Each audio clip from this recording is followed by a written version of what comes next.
ইসলাম আলোচনা রেখেছেন অন্যান্য ওলামায়ে কেরাম। সামনে বসা মুসলমান ভাইরা, পর্দার আড়ালের সম্মানিত মা এবং বোনেরা, প্রাণপ্রিয় যশোরবাসী, দল মত নির্বিশেষে এই অনুষ্ঠানে যারা এসেছি, এটা একটা ইবাদত চলছে এখন, যদিও কষ্ট হচ্ছে। যে ইবাদতে কষ্ট বেশি, ওই ইবাদতে সওয়াব বেশি হয়। সুতরাং আজকে যে কষ্ট পাচ্ছেন, মনে করবেন আমি দুইটা তাফসীর শুনলে যেরকম সওয়াব পেতাম, আজকে একটাই তাই হবে ইনশাআল্লাহ। বিশ্বনবী মসজিদে নববীতে প্রবেশ করে দেখলেন কিছু মানুষ আল্লাহর কোরআনে কারীম নিয়ে আলোচনা করছে। বাম দিকে তাকিয়ে দেখলেন কিছু মানুষ জিকির করছে। আল্লাহর নবী বলেন দুইটা দল ভালো কাজে আছে, সবচাইতে উত্তম কাজে আছে যারা কোরআন নিয়ে চিন্তা ভাবনা করছে। অতএব বিশ্বনবী নিজে তাদের ভেতরে বসে পড়লেন শ্রোতা হয়ে। আপনি চিন্তা করেন তো, এই অনুষ্ঠানের দাম এখন কোন জায়গায় গিয়ে পৌঁছিয়েছে। আমাদের নবী মুহাম্মদ রাসূলুল্লাহ সাল্লাল্লাহু আলাইহি ওয়াসাল্লাম যদি বেঁচে থাকতেন আর এই যশোরের কেশবপুরের এই চিংড়া মির্জাপুর এলাকা দিয়ে যদি হেঁটে যেতেন, কোরআনের ইজ্জতে এখানে তিনি শ্রোতা হয়ে বসে পড়তেন। এরকম একটা দামি জায়গায় আল্লাহ আমাদেরকে বসালেন। বলেন আলহামদুলিল্লাহ। যার রুহের মাগফিরাত কামনা করার জন্য তাফসীর মাহফিল এলাকার যুবকেরা দিয়েছে। বাংলাদেশের দ্বিতীয় স্বাধীনতা আমরা যেটা বলছি, যে যুবকদের মাধ্যমে আল্লাহ আমাদেরকে দিলেন, জালেমের এই জুলুম নিঃশেষ করে ইসলামের একটা সূর্য উঠতে যাচ্ছে বাংলাদেশে। যে যুবকগুলো নিজের জীবন পর্যন্ত দিয়ে গেলেন, আল্লাহ ওই যুবকদেরকে শাহাদাতের সর্বোচ্চ মাকাম যেন দান করে। ইহুদি খ্রিস্টান সহ দাদা বাবুদের টাকা পয়সা খেয়ে অনেকে এখন উল্টাপাল্টা কয়েকদিন ধরে বলতেছে, শহীদ আবু সাইদ, শহীদ মুগ্ধ, শহীদ আবু রায়হান সহ পুলিশের এই পিছন ভ্যাল থেকে যে উপর থেকে একটা ছেলেকে ফেলে দিয়েছিল, শহীদ ইয়ামেন, এখনো শহীদ হয়নি, মনে হয় শহীদ হয়ে গেছে। এই দৃশ্য থেকে তামাম দুনিয়ার মানবতা কান্না করেছে। কি অবস্থা বলেন তো, উপর থেকে মনে হচ্ছে কুকুরের বাচ্চা ফেলে দিচ্ছে। এরপরও জীবন পর্যন্ত দিয়ে যারা আমাদেরকে এই স্বাধীনভাবে চলাফেরা করার একটা পরিবেশ দিয়ে গেলে, তাদের রুহের মাগফিরাত কামনার জন্য এলাকার যুবকেরা এই আয়োজনে আঞ্জাম দিয়েছে আপনাদেরকে নিয়ে। আমরা খুশি। আমরা খুশি হয়ে আল্লাহর কাছে দোয়া করব। ওয়াকালা রাব্বুকুম উদউনি আস্তাজিব লাকুম। তিনি জানিয়েছেন আমার কাছে দোয়া করো, আমি ডাকের সাড়া দেব। সুতরাং তার কথা অনুযায়ী আমরা দোয়া করব। আজকে আসলে বের হয়েছে অনেক আগে, রাস্তাঘাটের অবস্থা এবং দূরও একেবারে কম না। গতকাল এসে সিরাজগঞ্জে ছিলাম, ওখান থেকে বাড়িতে, বাড়ি থেকে এখানে সারাদিন সারা রাত প্রায় গাড়িতে আছে। তারপর আল্লাহ সুস্থভাবে আমাদেরকে পৌঁছিয়ে দিয়েছেন। বলছে আলহামদুলিল্লাহ। কোরআনে কারীম উপস্থাপন যেভাবে করতে হয়, আমরা ওইভাবে কোরআন থেকে শিখে বলতে চাই। আল্লাহ পাক বলেন, কিতাবুন উনজিলা ইলাইকা ফালা ইয়াকুন ফি সাদরিকা হারাজুম মিনহু লিতুনযিরা বিহি ওয়া যিকরা লিল মুমিনিন। এই একটা কিতাব আপনাকে আমি দিয়েছি। একটু আওয়াজ বাদ দেন। কোরআনের কথা আরম্ভ হলে কথা বলা জায়েজ নেই। চুপ করে থাকা এবং শোনা দুইটাই ওয়াজিব। দুইটাই কি? সুতরাং আপনি ওয়াজিব তরক করলে, বেতের নামাজ ছেড়ে দিলে যেমন গুনাহ হয়, এখানে এখন কথা বললে অন্তত যতক্ষণ কোরআন আমি চালাবো এবং যদি না শোনেন আপনার গুনাহ হবে। ওয়াজিব তরক করা, এই জন্য একেবারে নীরব নিস্তব্ধ হয়ে যায়।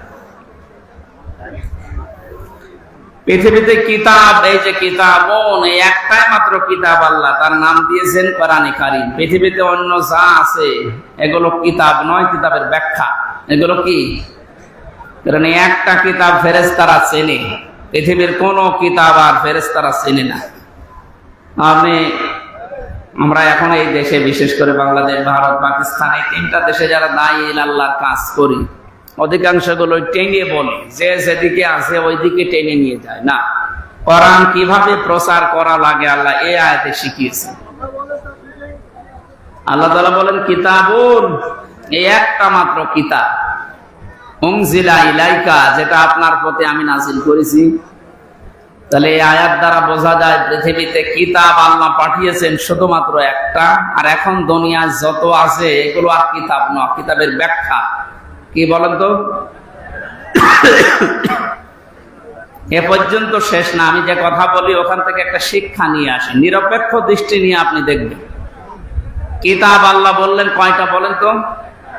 সবাই বলেন।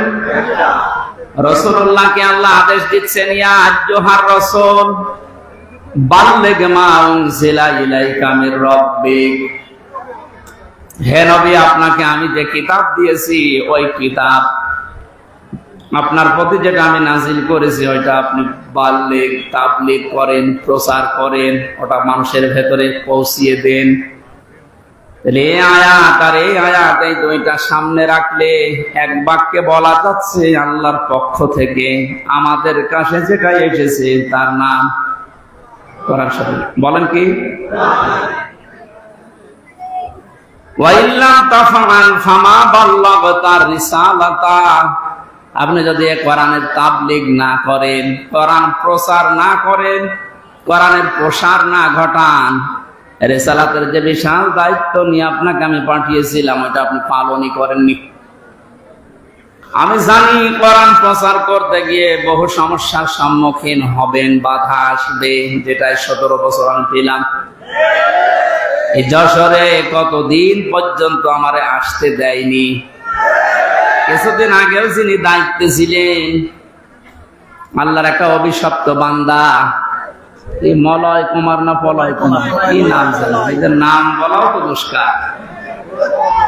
বহু তাফসীর মাহফিলে যশোরে আমির হামজা নাম দেখলে 144 ধারা দিয়ে দিত, এখন আল্লাহ ওরে 144 ধারা দিচ্ছে।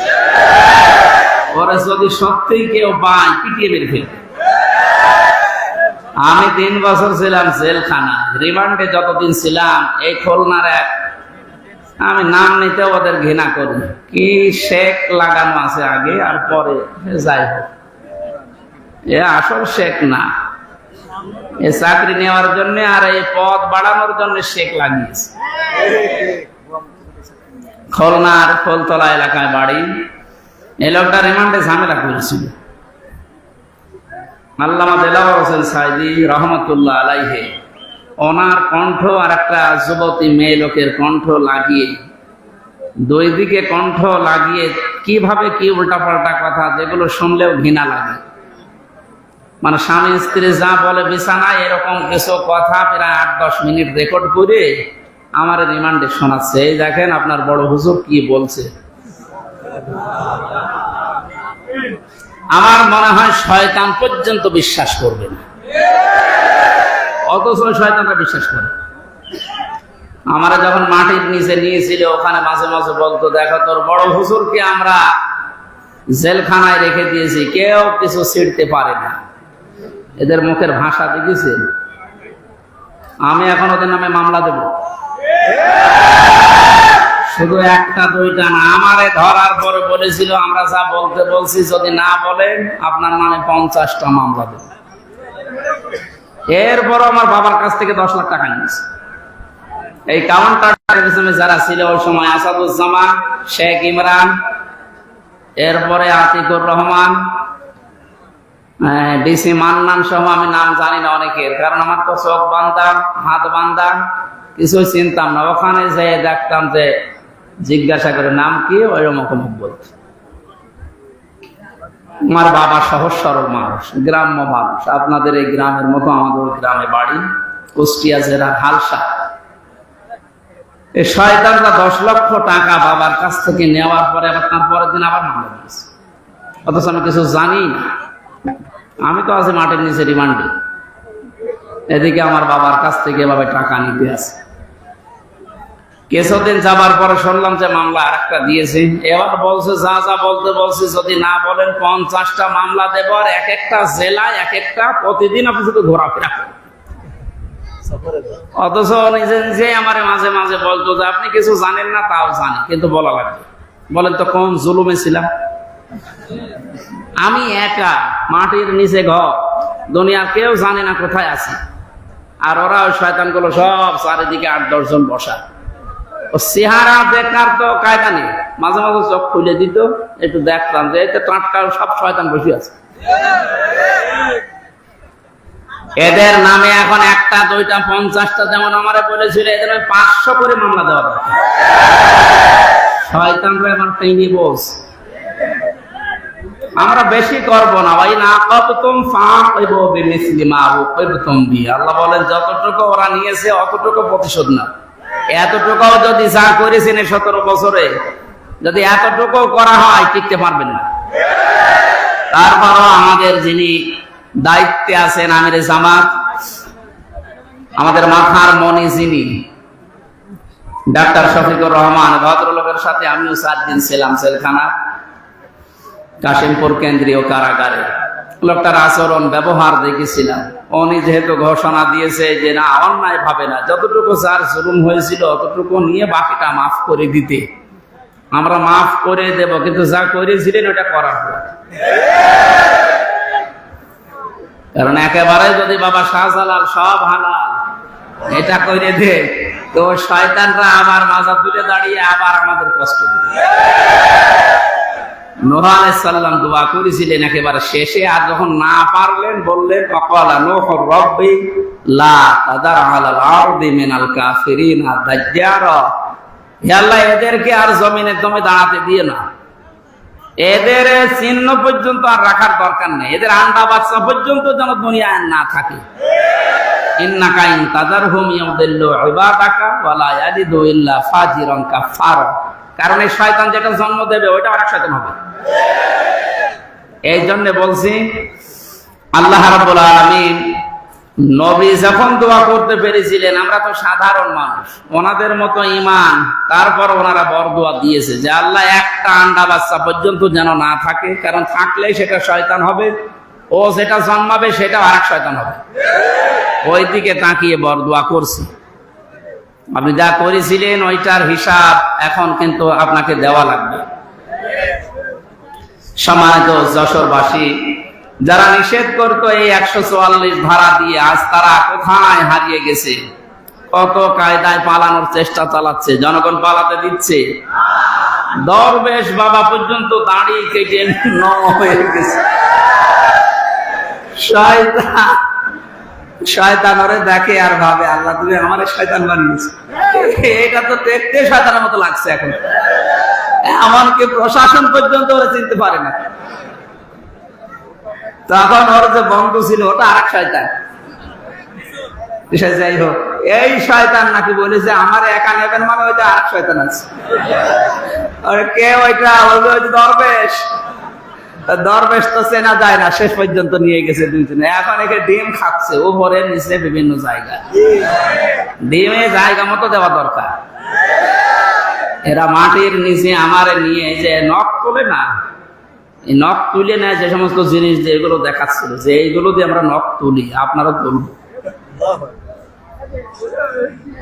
সে যে অসহায় ছিলাম ওই রিমান্ডের ওই 10 দিন, আল্লাহ জানে আর আমি জানি, কারণ দুনিয়া আছে কিনা আমি তো জানি না, কোথায় আছে আমি নিজেও জানি না। যোগাযোগ বিচ্ছিন্ন করে দিয়ে 3টা বছর জেলখানায় আমারে আলাদা ভাবে রাখতো, আমার আর মাওলানা মামুনুল হক রাখতো একেবারে ফাঁসির কন্ডেম সেলের ভেতর, 24 ঘন্টা তালা মারা, কেউ কথা বলতে পারবে। আমার মতো হাজার লক্ষ মানুষের এই দীর্ঘশ্বাস যেটা এখন ফেললাম, এটা একটা দীর্ঘশ্বাস না? এই শ্বাসগুলো আল্লাহর দরবারে কবুল হয়ে গেছে। একেবারে মানে অপরাধ যখন পরিপূর্ণ হয়ে গেছে তখন আল্লাহ ধরেছে একবারে আর ছাড়ে না। আল্লাহ রাব্বুল আলামিন এই যে মানুষগুলোর জন্য কোরআনের কথা বলতে আমরা আসতে পারতাম না, আজকে একেবারে ওপেন ভাবে বলার মতো সুযোগ দিলে আল্লাহর জমিনে আল্লাহর কথা বলবো 96% মুসলমানের দেশে, মাত্র কয়েকটা মালায়নের কারণে বলতে পারতাম না। ওদের হেদায়েত কামনা করে লাভ নেই। অনেকে বলে যে হুজুর ওদের জন্য দোয়া করেন, ওদের জন্য দোয়া করে হবে না, কারণ আল্লাহু লা ইয়াহদিল কওমাজ জালিমিন, জালেমদেরকে আল্লাহ হেদায়েত দেয় না। আল্লাহ যখন বলছে জালেমদের হেদায়েত দেব না, আমি দোয়া করে করবো কি? সুতরাং দোয়া করে যখন হবে না তো বদদোয়া করি। আল্লাহ ওরা যা কামাই করেছে বৈধ অবৈধ ভাবে, বৈধ তো না, সবই অবৈধ, কারণ চাকরিও অবৈধ, ঘুষ দিয়ে চাকরি নিয়েছে, হয় কোটায় পেয়েছে নাই ঘুষ দিয়ে পেয়েছে। আর এর দ্বারা যত কিছু কামাই করেছে, ডান হাত বাম হাত আরো বিভিন্ন হাত দিয়ে, সব টাকা হারাম। আমার বাবার কাছ থেকে যা নিল আপনি কি হালাল মনে করছেন? ওরা হারাম না? এই টাকাগুলো এখন যারা দায়িত্বে আছে সরকারের আহ্বান জানাবো, দেশকে উপরে তুলতে হলে এই শয়তানদের টাকাগুলো নিয়ে আসে। কোন মানবতা এদের প্রতি নেই। এদের যেমন মানবতা ছিল না, এদের এই টাকা পয়সা, ঘর বাড়ি, জমি জায়গা যা করেছে সব বিক্রি করে এসে রাষ্ট্রের কোষাগারে জমা দিন। দেখেন দেশটা। আর এদের স্বাধীন করার জন্য যারা হাত হারিয়েছে, পা হারিয়েছে, চোখ হারিয়েছে, 5 তারিখে আমার কুষ্টিয়ায় আমার সামনে 14 জন মারা গেছে। আমি পরের দিন সকালে কয়েকজনকে বাড়িতে দেখতে গিয়েছিলাম যে কিভাবে চলছে দেখি। 2 মাস চলার মতো যা লাগে খাদ্য খোরাকি দিয়েছি। হাসপাতালে যে আমি দেখতে গেলাম, দেখে একজনের হাত নেই, একজনের লজ্জাস্থান নেই, এমন জায়গায় গুলি লেগিয়েছে, লজ্জাস্থান উড়ে গেছে। এই জায়গায় ঠেকিয়ে লাগিয়েছে গুলি, এই বুকে লাগিয়েছে গুলি। এই যে অসহায় মানুষগুলো চিৎকার করছে, হাড় ভেঙে চলে গেছে, 4-5টা হাড় একেবারে ভেঙে গেছে। এখানে কুষ্টিয়ায় হবে না, নিয়ে যাও যশোরে, যশোরে হবে না, নিয়ে যাও ঢাকা, এভাবে দৌড়াচ্ছে। আমরা আহ্বান জানাবো এই মানুষগুলোর অবদান যেন আমরা অস্বীকার না করি। এই শয়তানদের টাকা পয়সাগুলো এখন সিজ করে এদের পরিবারকে দেওয়া দরকার। তাহলে অন্তত কিছু হলো মানবতা দেখানো হবে। যে আল্লাহ আমাদেরকে কোরআনে কারিমের অনুষ্ঠানে এনে এখন ওপেন ভাবে কথা বলার সুযোগ দিয়ে দিলেন কিতাব থেকে। কি থেকে বলেন তো? আল্লাহ বলেন আপনি তাবলীগ করবেন কোরআনে, অথচ বিশ্বের দিকে আজ তাকান, কোরআনের তাবলীগ করতে গেলে সমস্যা ছিল, আর বাংলাদেশে তো আরো বেশি ছিল। আমি কয়েকদিন আগে মালয়েশিয়া, সিঙ্গাপুর সহ কয়েকটা দেশ থেকে ঘুরে আসলাম। তো ওই সমস্ত দেশে তো, সিঙ্গাপুরে আমার মনে হয় 96% খ্রিস্টান আর বৌদ্ধ, মুসলমান 4%। ওখানে তো কোরআনের কথা বলতে নিষেধ নেই। আর এখানে 96% আমরা মুসলমান বাস করতাম, এরপরও কিতাব থেকে কথা বলতে গেলেই বাধা। হ্যাঁ, আপনি বাবার জীবনী বলেন, অসুবিধা নেই, বাবার জীবনী রংচং দিয়ে বলেন, কোনো অসুবিধা নেই। সে বাবা মরা হোক আর জিন্দা হোক, কথা বলতে গেলে বাধা দিত। কিসের কথা? আল্লাহ এই জন্য ইয়াসিমুকামিনান নাস দিয়েছেন। আমি জানি যে বাধা আসবে, বিভিন্ন সময় কোরআনের কথা বলতে বলতে গিয়ে বাধা এসেছে এবং আসবে। আপনাকে আমি আল্লাহ নিজে সাহায্য করব। ওই আল্লাহ এখন আর নেই। এখনো যদি সত্যি আমাদের ঈমান ওই পর্যায়ে পৌঁছি, আমরা কোরআনের তাবলীগ আরম্ভ করি, দলমত নির্বিশেষে সবাই, আল্লাহর সাহায্য এখনো দেখা সম্ভব। ইন্নাল্লাহা লা ইয়াহদিল কওমাল ফাসিকিন, ইন্নাল্লাহা লা ইয়াহদিল কওমাল কাফিরিন। আল্লাহ বলেন কাফের যারা সত্যকে জানার গোপন করে রাখে, এরা হচ্ছে এক প্রকার কাফের। কাফের মানে গোপনকারী। কাফের মানে কি? এই জন্য মুসলমানদের ভেতরে অনেক নামধারী কাফের এখন আছে, যারা সত্যকে সত্য জানার পরও এখনো গোপন করছেন। ইহুদি খ্রিস্টানদের টাকা পয়সা খেয়ে সত্যটা বলতে চাচ্ছেন না, আপনি আর এক ধরনের কাফের।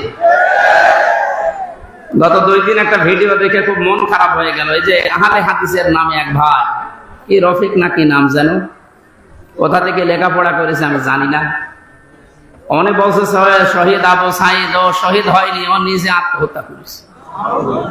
হাজার হাজার মানুষ ওখানে যে উনি বুক পেতে দিল। আরে ভাই, বুক মানুষ এমনি পেতে দেয়? কত বড় কঠিন অবস্থায় ছিল এই মানুষগুলো, আপনি টের পাচ্ছেন?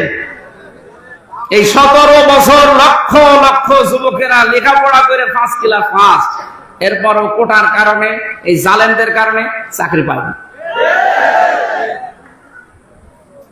যারা 5 পয়েন্ট হয়ে চাকরি হয় না, 2 পয়েন্টে চাকরি হয়ে যাচ্ছে। গোপালগঞ্জের দৃশ্যগুলো দেখেননি? কি কারবার চলছিল! এই জালেমের সামনে নিজের জীবন দিয়ে জুলুম থেকে মুক্ত করার জন্য উনি জীবনটা দিল। আর আপনি এখন শহীদ বলতে রাজি না, কি আর একবার মরে দেখানো লাগবে? কোরআনের কথাগুলো খুব খেয়াল করে শোনেন তো। হয়তো আপনি এইভাবে চিন্তা করেননি। যারা আলেম আছে তাদেরকে বলছি, ওয়ালা তাকুলু লিমান ইউকতালু ফি সাবিলিল্লাহি আমওয়াত বাল আহইয়াউ ওয়ালাকিন লা তাশউরুন।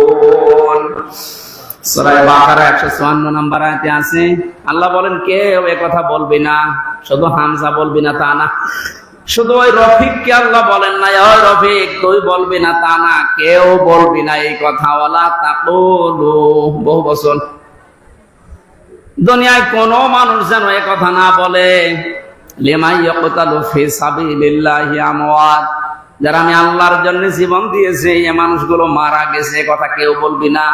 এ নোটিশ দিয়েছেন কে? কারণ কথা বলে মানুষ কি দিয়ে? মুখ দিয়ে কথা বলে, এই জন্য আল্লাহ মুখের উপরে নোটিশ দিলেন, কেউ বলবি না দুনিয়ায় এই কথা যে ওরা মারা গেছে। ওরা মারা যায়নি, বালা হায়াউন, বরং ওরা জিন্দা জীবিত, ওয়ালাকিন লা তাশউরুন, কিন্তু তোরা টের পাস না। এই কথাটা আমি বানালাম। বলেন শহীদ, এই শব্দটা যে কত উঁচু শব্দ, কত দামি শব্দ, আপনি টের পাননি। তাই আপনি তো কোনা চেবেন, কোনার ভেতরে থাকেন, বলে আমরা কি কোরআনের কথা বলি না? আরে বেটা, কোরআনের কথা বলেছিল। শহীদ আল্লামা দেলাওয়ার হোসেন সাঈদী 13 বছর জেলখানায় কাটিয়েছে। কোরআনের কথা বলেছিল আমাদের ইমাম আবু হানিফা 8 বছর জেলখানায় কাটিয়েছে। কোরআনের কথা যারাই বলেছে তাদের জীবন পড়েন। সাইয়্যিদ কুতুব রহমাতুল্লাহ আলাইহি শহীদ কোরআনের কথা বলার কারণে জেলখানায় ফাঁসির মঞ্চে গেছে, জেলখানায় বসে তাফসিরে ফি জিলালিল কোরআন লিখেছে। কোরআন একদিকে কথা বললে জালেমরা জেলে দিয়ে জুলুম করে, হত্যা করে, মেরে ফেলে। এই যে আল্লামা দেলাওয়ার হোসেন সাঈদীর নামের আগে আপনি শহীদ লিখেছেন, এটা খেলা করার জন্য না। কারণ অনেকেই বলছে উনি মারা গেছে, কে বলেছে মারা গেছে? ওনাকে মেরে ফেলা হয়েছে। উনি আমার পাশের ছেলে ছিল, উনি 1 নম্বরে, আমি 4 নম্বরে। হুজুর সাথে একদিন দেখা হয়েছিল 10 মিনিটের জন্য। যেদিন ওনারে নিয়ে যায় আমি তো ওই সময় জানি না উনি মারা গেছে, পরের দিন সংবাদ পেলাম। পাশাপাশি জেলে, কিন্তু সংবাদের কোনো মাধ্যম নেই, কেউ বলেও না যে উনি মারা গেছে। পরের দিন পেপার আসলো, দেখলাম উনি মারা গেছে। পরবর্তীতে বাইরে আসার পরে যে ভিডিওগুলো দেখলাম, ওনাকে যখন নামায় গাড়ি থেকে যে একটা হাসি দিয়েছিল, এই হাসি দেখেই বোঝা যাচ্ছে যে ওনাকে অবশ্যই মেরে ফেলা হয়েছে।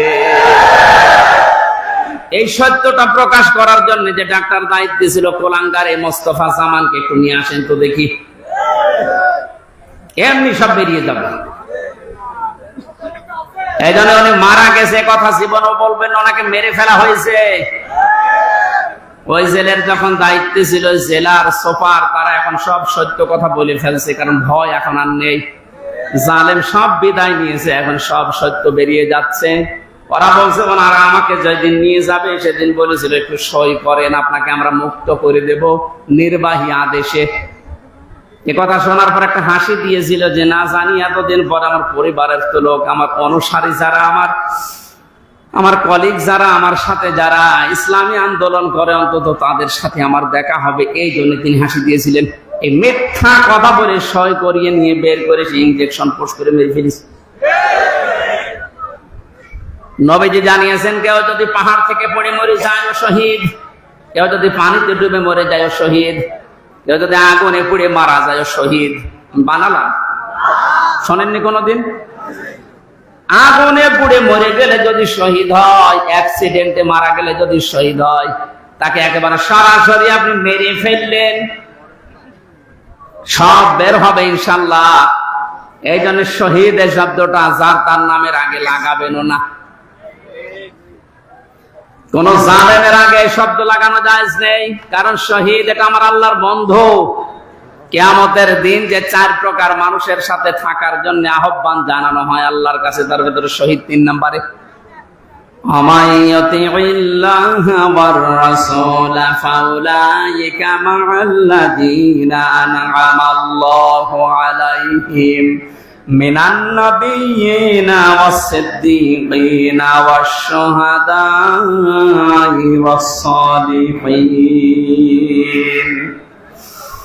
আল্লাহ রাব্বুল আলামিনের জন্য সকল মানুষের মুখের উপরে নোটিশ দিয়েছেন, এই কথা কখনো বলবি না যে সাইদি মারা গেছে, না সে শহীদ হয়েছে, আবু সাইদ মারা গেছে, কথা কখনো বলবে না, কারণ সে জালেমের জুলুমের সামনে জীবন দিয়েছে।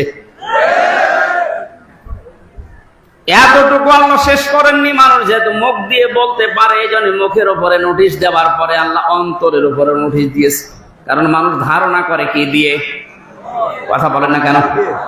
ওয়ালা তাহসাবান্নাল্লাযীনা কুতিলু ফী সাবিলিল্লাহি আমওয়াতা বাল আহয়াউন ইনদা রাব্বিহিম ইরযাকুন।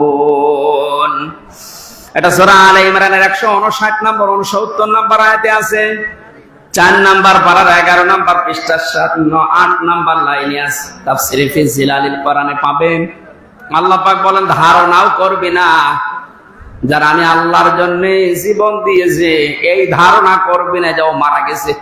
মুখ দিয়ে বলা নিষেধ, ধারণা করাও। এক কথা বলেন না কেন?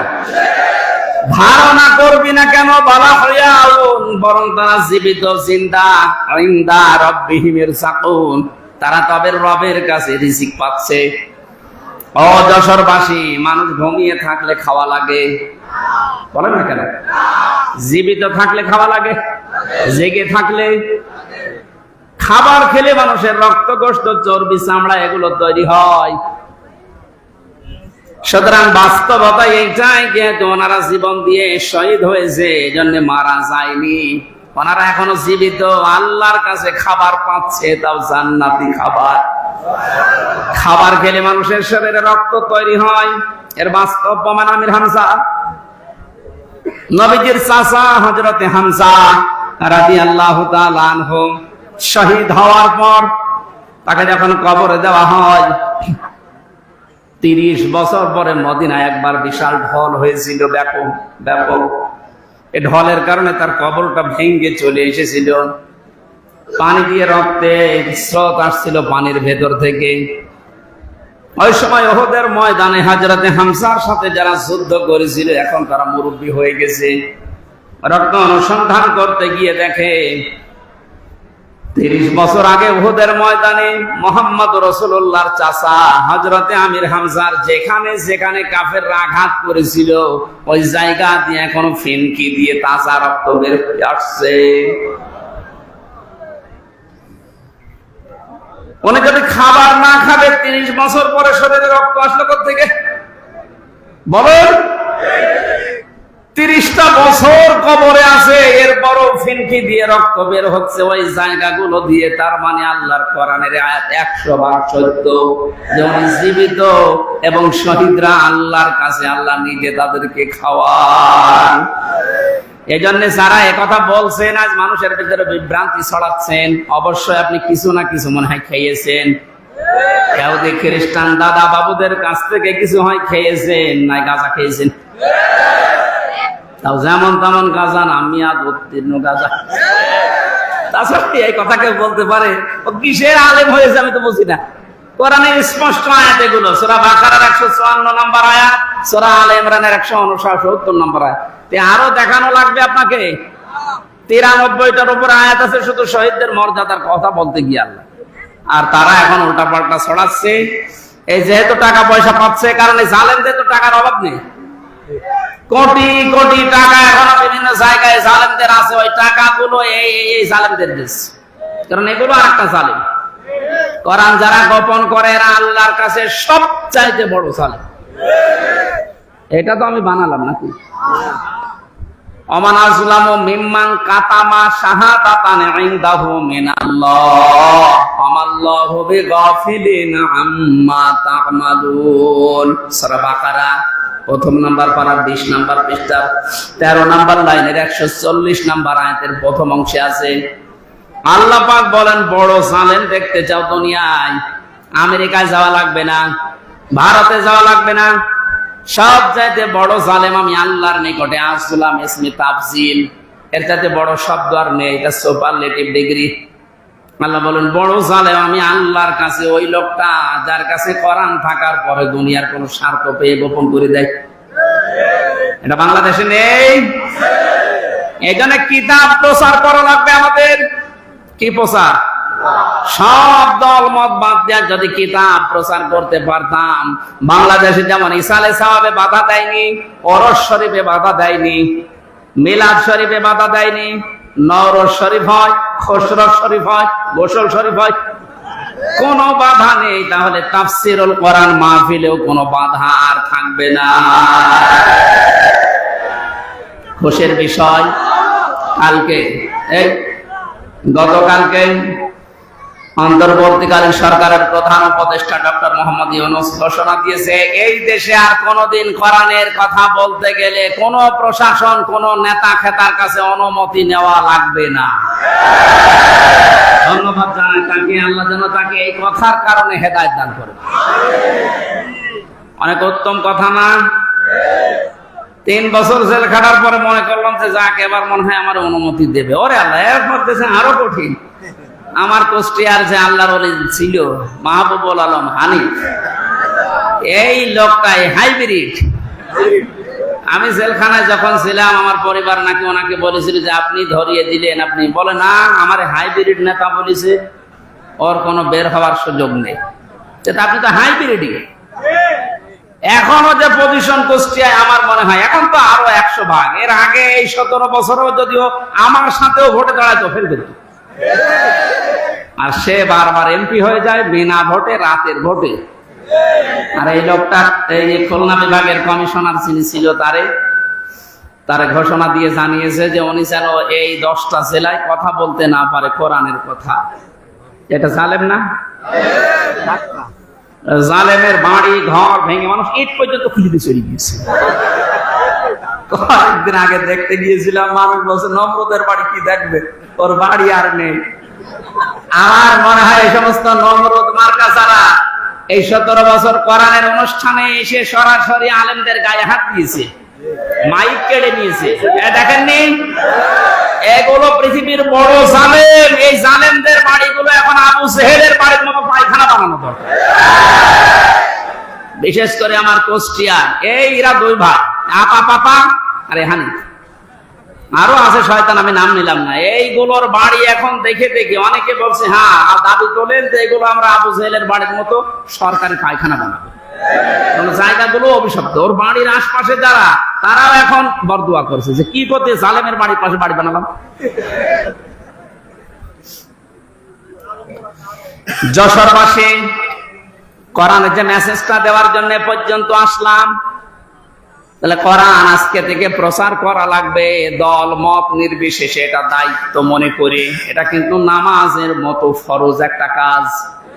আমি আবার একটা কথা স্মরণ করাচ্ছি, 17 বছর যারা তাফসীর মাহফিলে, ওয়াজ মাহফিলে, কোরআনের অনুষ্ঠানে আলেমদের মাইক কেড়ে নিয়েছে, বাধা দিয়েছে, অনুমতি দিতে চাইনি, একটাকেও কোনো মাফ নেই, কোনো ছাড় নেই।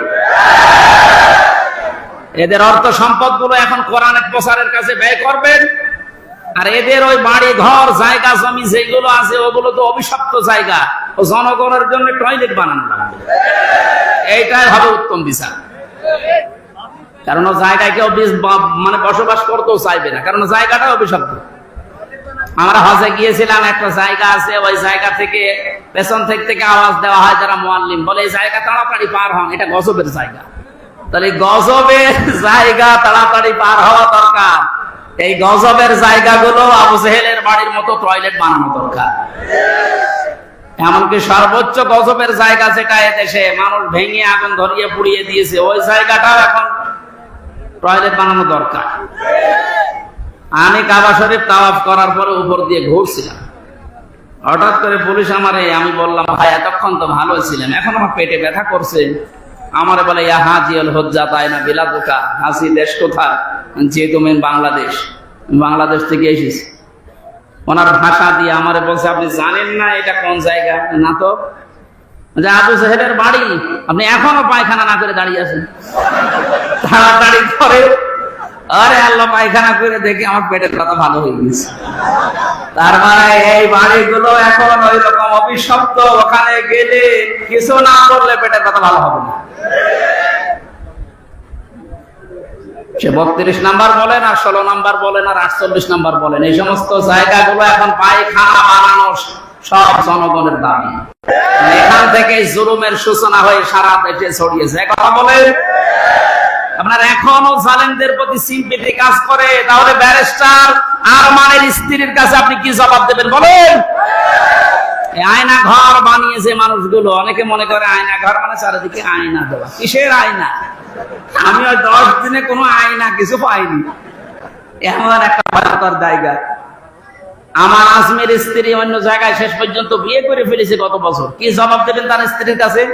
এখন আপনি জালেমের পক্ষে কথা বলেন? কিছু যদি না করা যায়, অন্তত ঘর যারা বানিয়েছিল আর এর সাথে যারা জড়িত, তাদের এই এক অপরাধের কারণে ফাঁসি দেওয়া কোনো ব্যাপারই। কত বড় জুলুম একটা! দুনিয়ায় বেঁচে থাকতেও জানে না আমি বেঁচে আছি কিনা। কখন জোহর হয়, কখন আসর হয়, কখন দিন হয়, রাত হয়, কিছু বোঝা যায় না। আপনি মানুষ এখন পর্যন্ত বলে যে আমি কি করেছি যে আমি পালিয়ে যাবো? কি করেছে সামনে? কি করেছি তোর নিয়ে ওই জায়গায় পাত্র খালি তো 8 বছর না, শুধু 8 দিন আটকে রাখবো, এমনি মরে যাবে। এই কাওয়া হবে যে লোকটা বলেছিল, এই কাওয়ারে নিয়ে ওখানে আটকে রাখা শয়তান। এখনো পর্যন্ত বলে আমরা কি করলাম যে আমাদের পদত্যাগ করা লাগবে। আপনি টের পাচ্ছেন না? টের পাচ্ছেন? আপনি আয়না ঘরে চলেন, আপনি ডিবি অফিসে চলেন। আহ্বান জানাচ্ছে, এটা যেহেতু রেকর্ড হচ্ছে, বাংলাদেশে শুধু ওই ডিজিএফআই এর যে আর্মির নিচে ওই মাটির আয়না ঘর না, এ শুধু এই কাউন্টার টেরোরিজম এই ডিবি অফিসে না, বাংলাদেশের বহু জেলাতে এখনো গোপালগঞ্জ সহ অনেক জায়গায় আয়না ঘর আছে। এই জায়গায় এখনো মনে হয় মানুষজন আছে, যদি খোঁজ নেওয়া যায় পাওয়া যাবে। যারা আছে তাদেরকে এই মুহূর্তে মুক্ত করার দাবি জানাচ্ছি। এর চাইতে মানবতা বিরোধী অপরাধ আর হয় না। আল্লাহ আমাদের সম্মতি দান করুন। কোরআন প্রচার করতে গেলে গোপনকারী, আল্লাহর ভাষায় জালেম। আমরা জালেম হতে চাই? সুতরাং তেলাওয়াত কিন্তু আয়াতটা সামনে রেখে, যেহেতু তাফসীর লিখেছেন, হক আদায় করার একটু চেষ্টা চালাচ্ছি। সব বাদ দিয়ে দিলাম। আপনারা তাফসীরে ফি জিলালিল কোরআন আর ইবনে কাসির এই দুইটা একটু যদি পান, সূরা আরাফের এই প্রথম 1, 2, 3 আয়াত একটু দেখে নেবেন, তাহলে আমার এই কথাগুলোর অর্থ খুঁজে পাবেন। সূরা আত-তাওবা 111 নম্বর আয়াত, একটা মাত্র আয়াত পড়েছি। দেখি আমরা আয়াতের ভেতরে কি পাই। জবান খুলে পড়েন। এই একটু বসেন, আপনারা অনেকক্ষণ বসে আছেন, অনেকের বিভিন্ন জায়গায় যেতে মনে পড়ছে না। আর একটু সময় দেওয়া যাবে না? আউযু বিল্লাহি মিনাশ শাইতানির রাজীম। বিসমিল্লাহির রহমানির রহিম।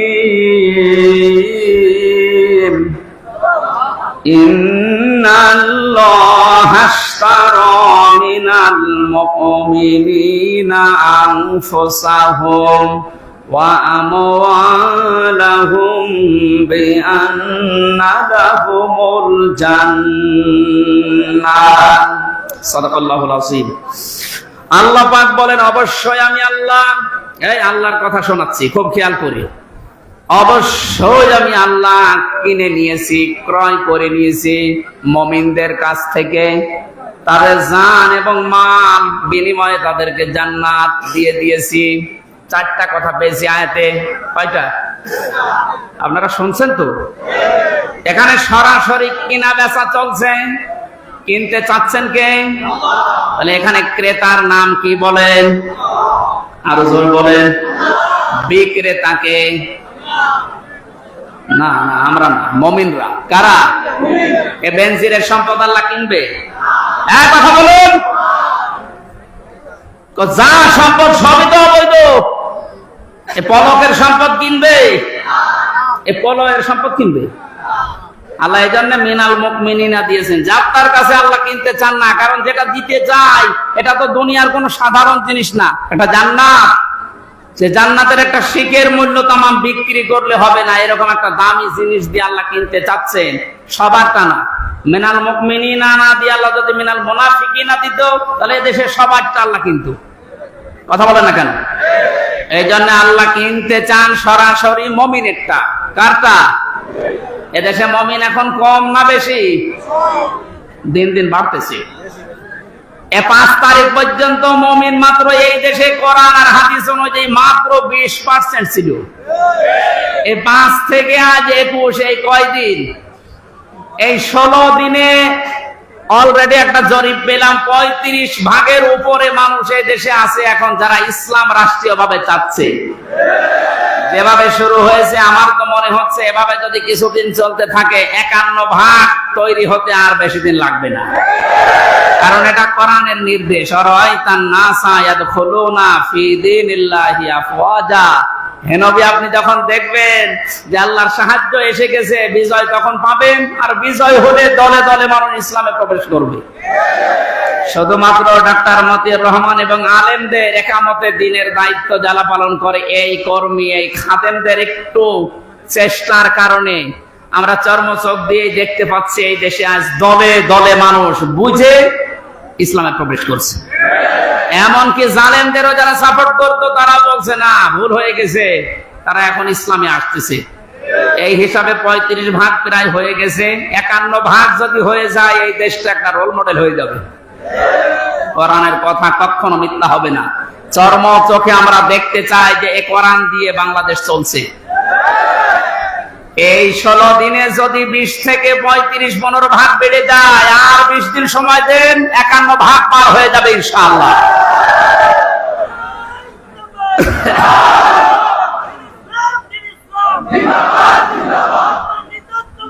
সম্মানিত ভাইরা, এদেশ এই 53 বছর বহু মানুষ চালিয়েছে, আমরা দেখলাম নাকি দেখলাম না? কি বাবা চালিয়েছে, স্বামী চালিয়েছে, বউ চালিয়েছে, ভাবি চালিয়েছে, আরো যা বলেন চাচা চালিয়েছে 9 বছর। এক কথা বলছে না কেন? শুধুমাত্র এখন দেখতে বাকি আছে যে কোরআন দিয়ে দেশ চললে কেমন দেখা যায়। এটা আমরা দেখতে চাই না। কারা কারা কোরআন দিয়ে দেশ চলুক দেখতে চায় দেখি? লিল্লাহি তাকবীর।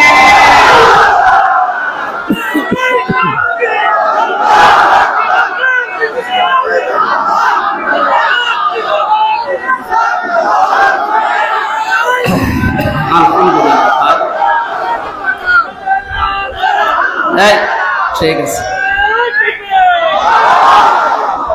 এই হাত তুলেছেন আল্লাহর জন্য তো নাকি লোক দেখানোর জন্য? এটা যেন আল্লাহর জন্য হয়। সামনে সময় আসলে আপনি এই হাতটা দেখাবেন যে আমি হাত তুলেছিলাম, কোরআন যেন কায়েম হয়। আর কোরআন তো ফেরেশতারা এসে কায়েম করে দিয়ে যাবে। বলেন, অন্যান্য ধর্মের যারা আছেন অনেকে ভয় পান যে আমাদের কি হবে। কি হবে মানে আপনারা আরো আরামে থাকবেন। যে জুলুমের শিকার হয়েছিলেন, জালেমরা মন্দির ভেঙে দোষ দেয় মুসলমানদের। সুতরাং এইটা আর হবে না যদি এইটা থাকে। ওয়ালা তাসুবুল্লাযীনা ইয়াদউনা মিন দুনিল্লাহ। আল্লাহ বলেন কোন হিন্দুর দেবতাকে পর্যন্ত গালি দিবা না। যেখানে দেবতাকে গালি দেওয়া নিষেধ, সেখানে মন্দির ভাঙা জায়েজ হবে? এটা আপনি কায়েম করতে দেন এই দেশে। আপনি অন্য ধর্মের তাই কি আপনি এটার পক্ষে আসেন, আপনিও নিরাপদে থাকবেন ইনশাআল্লাহ। ডাক্তার শফিকুর রহমান আজকে ঘোষণা দিয়েছে, কোরআনে কারিম যদি সত্যি এই দেশে কায়েম হয়, মেয়েরা যে উল্টাপাল্টা ধারণা করে, ধারণা একটাও থাকবে না, সবচাইতে বড় নিরাপদে থাকবে তারা। মেয়েদের কোনো গ্যারান্টি পাওয়া যাচ্ছে না, নিরাপদে থাকবেন আপনারা। এই জন্য ওই জায়গায় যদি যেতে হয় 100 জনের 51 জন মানুষ লাগবে। 100 জনের কতজন? 51 জনের ভেতরে যদি এই যশোর, কেশবপুর, মনিরামপুরে কেউ আসে, ফিরিয়ে দেবেন? অবশ্যই আপনাকে চেষ্টা করা লাগবে। আপনি এইটার পক্ষে আছেন, কারণ এইটা যদি ওখানে যায় আপনি নিরাপদে থাকবেন মায়ের কোলে শিশুর মতো। আল্লামা দেলাওয়ার হোসেন সাঈদী রহমাতুল্লাহ আলাইহি, ওনার এলাকায় যখন তাফসীর মাহফিলে যেতাম পিরোজপুরের, হিন্দুরা পর্যন্ত, আমি তো যেতাম ওই সময় বাসে অথবা এই পরিমন নসিমন, এই সময় গাড়ি তো ছিল না, ওই সময় যে রিকশায় উঠতাম, ভ্যানে উঠতাম, হিন্দুরে জিজ্ঞাসা করলে বলতো আমরা আসি এই মাওলানা থাকাকালীন মায়ের কোলে যেমন শিশু থাকে ঠিক ওইরকম আছে। একটা হিন্দু যদি আলেমের পক্ষে কথা বলতে পারে, অথচ এই দেশের বহু মুসলমান নামধারী জালেম এই আলেমের ফাঁসিস, তার ভেতরে অবৈধ বিচারপতি মানিক একজন, শাহরিয়ার কবির একজন, জাফর ইকবাল, কথা বলছে না কেন? কোন মানুষ নামে কলঙ্ক না। আজকে এই শয়তানদের নামে দেখলাম কে যেন মামলা দিয়েছে। একটা দিলে হবে না, এদের নামে 1000 করে মামলা দেওয়া লাগবে। বহু শয়তানি করেছে এই 17 বছর। ব্যারিস্টার সমান তো মানুষের ভেতরে পড়ে, ধোকাবাজ। 3 তারিখ 2 তারিখ পর্যন্ত বলছিল জীবন গেলেও পালাবো না, 4 তারিখে পালিয়েছিল। কি শয়তানের শয়তান। এখন বাইরে যে লাইভ করছে যে আমার ভুল হয়ে গেছে, আমি মাপ চাই। কিসের মাপ? তুই এদিকে আয়, তোর গোড়া থেকে কেটে বাদ দেওয়া হবে। তুই যে কত বড় শয়তান। সম্মানিত ভাইরা, এই জন্য আল্লাহ যার তার যেহেতু কিনতে চাচ্ছেন না, আমাদের আগে মুমিন হওয়া লাগবে। কি হওয়া লাগবে বলেন তো? নবীজিকে প্রশ্ন করা হয়েছে, হে নবী, মুমিন আমি বসবো কি করে? আল্লাহর নবী বলেন, ইদা সারাতকা হাসানাতুকা ওয়া সাআতকা সাজ্জিয়াতুকা ফাহুয়া মুমিন। তোমার যখন ভালো কাজগুলো আনন্দ দেবে, যে আমার ভালো লাগছে, ভালো কাজ করলে আমার আনন্দ লাগে, আমি সুখ পাই। আর অন্যায় কাজ দেখলেই তোমার কষ্ট লাগবে, জালেমদের কথা বললেই তোমার কাছে কষ্ট লাগবে, তখন বুঝবে যে তোমার ভিতরে ঈমান আছে। সুতরাং আজ আপনি ঈমান আছে কিনা কাবা শরীফের ইমামের কাছে জিজ্ঞাসা করা লাগবে না, নিজের কাছে জিজ্ঞাসা করেন। ভালো কাজ দেখলেই ভালো লাগবে, অন্যায় দেখলে আপনার কাছে কষ্ট লাগবে, বুঝবেন আপনার ছিটা ফোটা হলেও ঈমান আছে। আর যদি ভালো কাজ দেখলে আপনার আরো রাগ হয়, অন্যায় কাজ দেখলে যদি আপনার কষ্ট না লাগে, আপনি হজ করতে পারেন এ দরবেশের মতো, আপনার ঈমান নেই। আমি 16 সালে হজে গিয়েছিলাম, ওই সময় শুনেছি দরবেশ কাবার পাশে ওই যে টাওয়ার আছে, ওই টাওয়ারে আছে। এই যে এবারও গিয়েছিলাম উমরায়, শুনলাম দরবেশ নাকি ওখানে আছে। একেবারে সব সময় কাবার পাশে টাওয়ার থাকে, কাবা দেখে। তো বাংলাদেশ সবচাইতে বেশি টাকা আত্মসাৎ করেছে শয়তান। 32,000 29,000 কোটির উপরে, একটু না 29,000 টাকা কোটি টাকার উপরে খরচ হয়েছে পদ্মা সেতু বানাতে। কেউ কেউ বলেছে 32,000। আর ওই শয়তানের এক ব্যাংকে টাকা আছে বাইরের দেশে 34,000 কোটি টাকা। টাকাগুলো যদি এখন ফেরত নিয়ে আসা যায়, আর একটা পদ্মা সেতু বানানো যাবে। যারা আজ খালি চিল্লা, তোদের নিজের টাকায় পদ্মা সেতু, তোমার বাবার টাকা। টাকাগুলো সব এইভাবে আত্মসাৎ করে করে বাইরে পাঠিয়েছে, বেগম পাড়া বানিয়েছে। আর এদিকে বলে যে একটা সেতু বানাতে পারে না। এখনো 4-5টা সেতু বানানোর টাকা ব্যাংকে পড়ে আছে শুধু এই শয়তানদের। ডক্টর মোহাম্মদ ইউনূস সহ যারা দায়িত্বে আছেন, আরো কঠোর হওয়া লাগবে। এই শয়তানদের টাকাগুলো নিয়ে এসে এখন জনগণের কাজে লাগেন। এই রাস্তা দিয়ে আসা যাচ্ছে না, এই রাস্তা তো সোনায় সোহাগা হওয়া লাগবে। পালিয়েছে এই যশোর, কেশবপুর, মনিরামপুর সহ যারা, অনেকেই পালিয়েছে। এদের টাকা পয়সা গুলো এখন রাস্তায় ঢালা দরকার নেই। রাস্তা এখন মানুষ, আমরা গাড়ি আসতে পারিনি, আমি মোটরসাইকেলে আসলাম।